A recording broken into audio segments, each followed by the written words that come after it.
చరిత్రలో ఎప్పుడైనా న్యాయం ధర్మం గెలిచినటువంటి దాఖలాలను మనం చూసినాం, విన్నాం. అది భారతదేశ చరిత్ర అయినా తెలంగాణ చరిత్ర అయినా న్యాయబద్ధమైనటువంటి పోరాటం, ధర్మ పోరాటం ఎప్పుడు కూడా విజయం సాధిస్తుంది. ఆ విషయంలో కూడా ఎటువంటి తప్పు చేయలేదు కాబట్టి ఖచ్చితంగా ఒకరోజు న్యాయం గెలుస్తుంది, ఒకరోజు ధర్మం గెలుస్తుంది, నిజం నిలకడ మీద గెలుస్తుంది అని చెప్పి నేను తెలంగాణ ప్రజలందరికీ కూడా తెలియజేస్తూ ఉన్నాను. ఆ రోజు కోసం ఖచ్చితంగా పోరాటం చేస్తూనే ఉంటాం. ప్రజాక్షేత్రంలో ఇంకా బలంగా పనిచేస్తాం. కేసీఆర్ గారి నాయకత్వంలో రాష్ట్ర వ్యాప్తంగా జరుగుతున్నటువంటి అనేక పోరాటాల్లో కూడా పాల్గొంటాం. అల్టిమేట్గా ఏ తప్పు చేయనటువంటి నేను కడిగిన ముత్యంలా ఈ అపవాదులన్నిటి నుంచి కూడా బయటకు వస్తానన్నటువంటి విశ్వాసం నాకున్నది.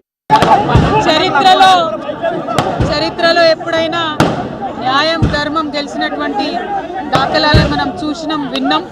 అది భారతదేశ చరిత్ర అయినా తెలంగాణ చరిత్ర అయినా న్యాయబద్ధమైనటువంటి పోరాటం, ధర్మ పోరాటం ఎప్పుడు కూడా విజయం సాధిస్తుంది. ఆ విషయంలో కూడా ఎటువంటి తప్పు చేయలేదు కాబట్టి ఖచ్చితంగా ఒకరోజు న్యాయం గెలుస్తుంది, ఒకరోజు ధర్మం గెలుస్తుంది, నిజం నిలకడ మీద గెలుస్తుంది అని చెప్పి నేను తెలంగాణ ప్రజలందరికీ కూడా తెలియజేస్తూ ఉన్నాను.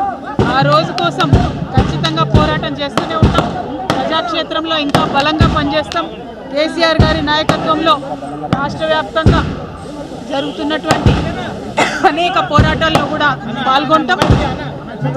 అల్టిమేట్గా ఏ తప్పు చేయనటువంటి నేను కడిగిన ముత్యంలా ఈ అపవాదులన్నిటి నుంచి కూడా బయటకు వస్తానన్నటువంటి విశ్వాసం నాకున్నది.